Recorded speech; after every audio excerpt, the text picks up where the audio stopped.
Ilca, zakonisht përmes emisionit Familja Jonë, mundohemi që përveç këshillave edukative, përveç mësimeve që marrim, t'ju japim edhe strategji pune. T'ju ndihmojmë me 2-3 këshilla prindërve që po na ndjekin momentalisht, çka duhet me pas fokus të veçantë prind me fëmijët që kanë çrregullimin e të folur. Atëherë është e rëndësishme se sado që ne punojmë me fëmijët, nuk është kur gjo nëse nuk punohet edhe në shtëpi me ta.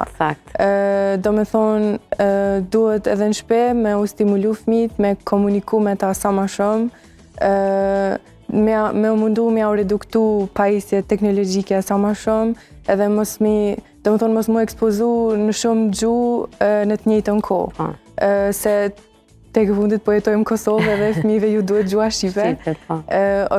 Është mirë, me ditë sa ma shumë gjuhë, sa ma mirë për ta, po në fillim është mirë që fëmija me zhvillu gjuhën amtare, se me qatë gjuhë komunikan edhe me të tjerët, me qatë gjuhë i krijan edhe lidhjet me të tjerët, në fund është qaj gjuhë që atyre ju duhet.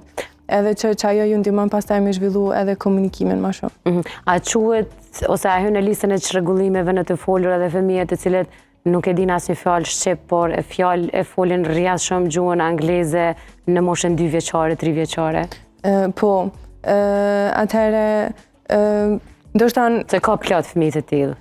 Po, fatkeqësisht fatkeqësisht kjo po ndodh prej kësaj ekspozimit të në telefona. Po, a quhet çrregullim, a duhet trajtim edhe me këta fëmijë? Po, edhe këta fëmijë munden me u trajtu, ndoshta nuk varet edhe prej fëmijës, ndoshta nuk zgjat edhe shumë, me që veç e kanë komunikimin e zhvilluar.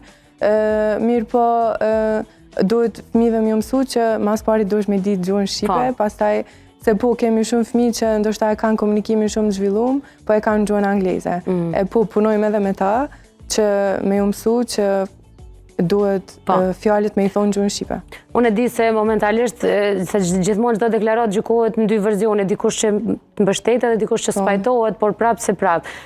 Ka shumë prindë që thonë, s'ka gale se anglishtja sot po i vyn gjithkujt edhe e lajnë duke mbështet teorinë që anglishtja është gjuhë elementare për me qenë pjesë e botës moderne.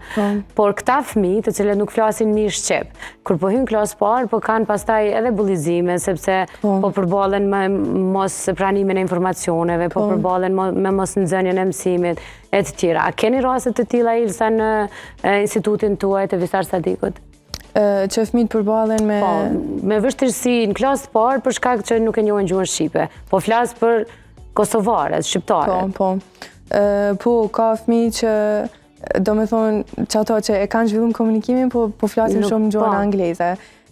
Pastaj po është problem se nëse për shembull edhe në shtëpi po ju përforcohet që ajo, tani problem me kthy që me mësu në gjuhën shqipe.